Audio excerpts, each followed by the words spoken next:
Hello mga moms! Since may order tayo at gagawa tayo ng video mga moms ng ating tutorial na chocolate lava wrinkles. So mayroon tayong 270 grams dito na brown sugar. Tinimbang talaga lahat ng ingredients mga moms para tumpak yung ating crinkles. May dalawang itlog at saka meron tayong cocoa powder at meron tayong chocolate chips mga moms.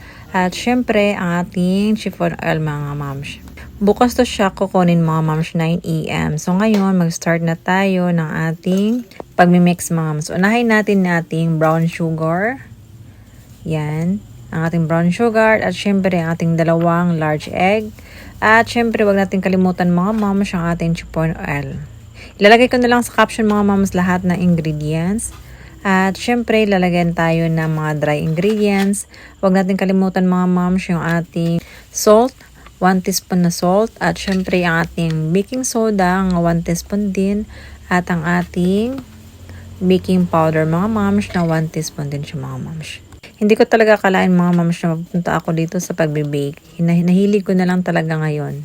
At kahit palpak ako mga moms, ayan ang ating cocoa powder pero sige pa rin yung aking pagbe-bake mga moms. Ewan ko lang talaga. Then after nyan, atin na lang siyang i-mix well mga moms until makombine lahat.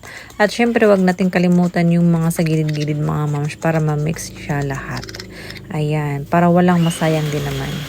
After natin ma-mix lahat, so wag natin kalimutan ang ibang dry ingredients gaya na lang ng ating all-purpose flour mga moms. Isip natin lahat ang dry ingredients mga moms para fine lang talaga siya, walang buo-buo. At ngayon, i-combine na natin ang mga lahat ng dry ingredients. Gagamitan natin ng hardware west. Hindi natin gamitan electric mixer mga moms, baka ma-overmix. Ayan, nalagay ko na yan mga moms sa freezer ng 2 hours. Pwede naman sa chiller overnight. Naglagay ako ng milk powder sa isang bowl at saka sa isang bowl naman mga moms ay ating powder sugar.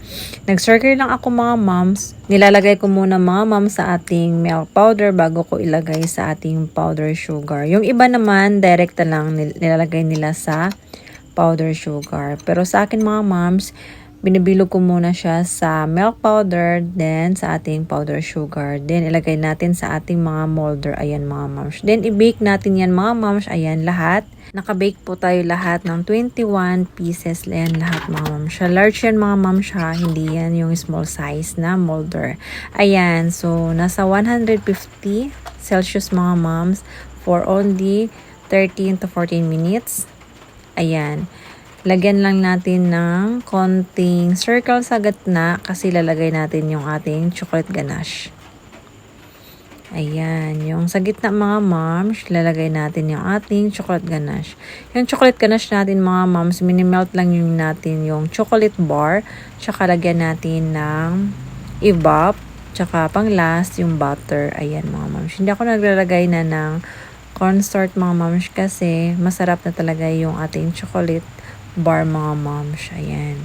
So, after natin malagyan yan lahat mga moms, pwede na natin ilagay yan sa kanyang lalagyan para pick up na for tomorrow. Ayan. Ang sarap talaga ng bar na yan mga moms. Yung chocolate bar na nabili ko online. Ayan. Sobrang sarap niyan. Ayan na yan lahat mga moms. Yung ating chocolate lava crinkles. Pick up niyan tomorrow.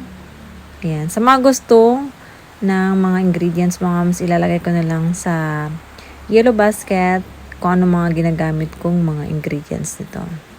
That's all. Thank you for watching. See you next baking. Bye-bye!